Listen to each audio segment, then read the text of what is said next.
take a stab at responding to that. Yeah, thanks, Bill. I think you were going maybe there too. So, right, fossil generation, if you look out in the future, to the LIPA's example, could be really expensive in the future, right? Because, you know, we're growing as a society and our resources maybe aren't, right? So the curve over time for dollars per watt is going upwards like that. Technology, so the solar looks like this. So when we get there, I don't have a job. Okay, and the reason is that the difference between these two curves is the incentive level.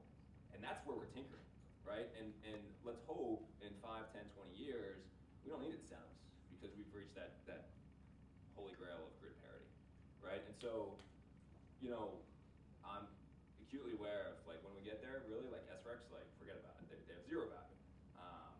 And I think that's when we get really cranking. I don't think about zero, but we're not arguing. The question is, how how much in terms of public dollar resources, ratepayer, levy, and the necessary public policy initiative to create a breakthrough proposition, how long do we delay that point when we keep tinkering at the 1 or the 2 or the 3% level? That question is not meant to cast aspersions on any part of the pump priming that's happened today. It's just that the pump priming, as you just agreed, is not going to happen at a certain point in time. And I say for the good of the planet and for the good of building a sustainable market, it needs to happen sooner than later. But in order to do that, you have to eliminate all incentives for all fuels, including oil, including natural gas, including atomic, etc., which is disproportionate, quite frankly, as we've seen yesterday, to the pump priming that's taking place in alternative energy. You'll find me to be an utter revolutionary on that score. Yes, well, there's a lobby there that has to be tinkered with, so to speak. Along the lines of long-term, Mr. Eisman, I didn't quite understand in New Jersey, when the SRECs die off in 15 years, what happens then? I mean, the RPS requirement is still there, and all that solar, it no longer contributes to that RPS? I don't quite understand. The RPS requirement currently goes to the year 2028. It was actually extended 2 years by this legislation. For the owner of a solar system, once that 15-year SREC period expires, they still earn Class 1 RECs. They no longer earn the higher price SRECs, but they still earn Class 1. Now, unfortunately, Class 1s are trading at, you know, but the single utility would have to digits. go out and buy more, or people have to build more solar to meet the solar carbon. Presumably there is going to be an RPS that goes beyond 2028 that the legislature is going to address sometime between, you know, now and the next decade. But for now, realistically, they're only setting it ahead for 15 years. But I just want to make sure I understand. So in 15 years, though, the big chunks of solar fall out of the carve-out and no longer supporting the solar carve-out, and the utility has to replace them with new solar well, projects. I think the proposition and the hope is that, you know, the pump needs to be primed, and there it's now just talking about choosing an energy choice that makes the most sense. I mean, right now, any utility would, you know, choose generation, I think it's more expensive, so they don't choose that, so you have to force them to choose it. I think any reasonable utility, and we have a few in the room, would choose that generation if it was made available to them. And the hope is that on January 1st, 2029, that you, or actually, what is it? It's actually June 1st. Year, right. It's June 1st, 2028. Because New Jersey thinks they're so damn special they reinvented the calendar.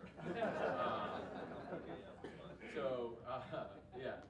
So then you just choose. You just go, hey, I need some generation. I need to supply energy. So effectively, the carve-out goes away, and you just don't. It doesn't matter. You just compete on price. Oh, well, I mean, who knows? I mean, maybe at that point we won't be subsidizing oil. Yeah, you know, to try to predict now what the world is going to be like in 2028, I think is, you know, a little crazy. And, you know, whether New Jersey meets its goals, you know, I've said, you know, well, if they don't meet their goals in 2020, you can blame me. Get in touch with me. I'll be at Del Boca Vista down having an early bird dinner with Morty Seinfeld.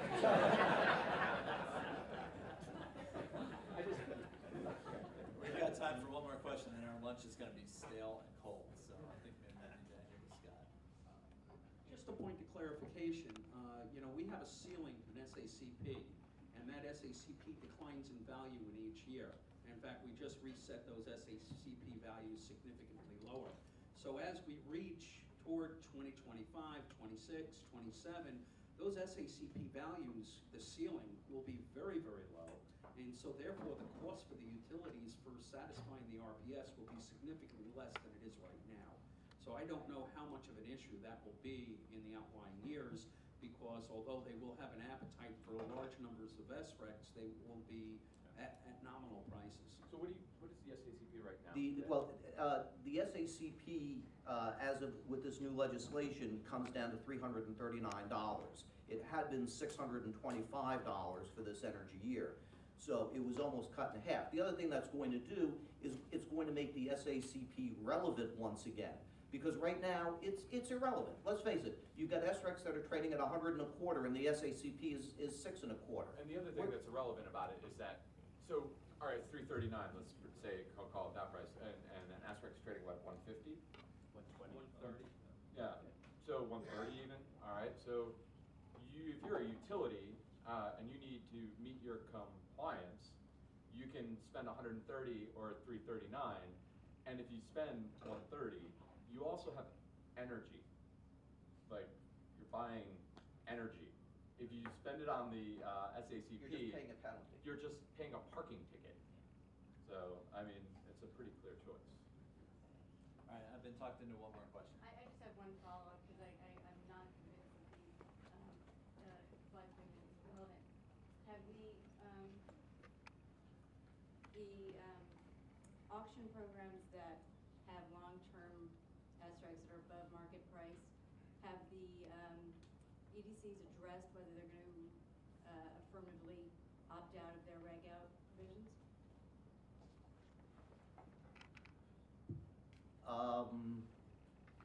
I don't know what the I know that all 4 utilities have signed on to the extensions, but I don't know what's going to happen with the existing contracts. That's a question for them. There are a significant number of them that are now significantly above the compliance. Oh yeah. The first 1 or 2 auctions are way above.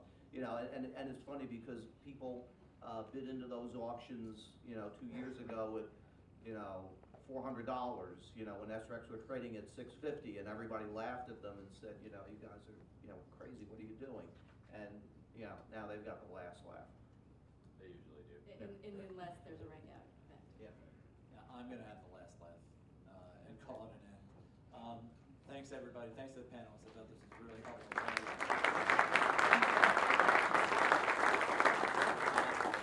This also ends the Whiteman, Oshman, Hanna, NYSIS, CNSE sponsored portion of the conference. I'd just like to take an opportunity to thank Pradeep, Nick, and the rest of your team, and Weldon for all your help in putting this together, and DOE for allowing us to join in with your conference. It's been terrific, and we've been thrilled to be a part of it. Thank you. 1:15.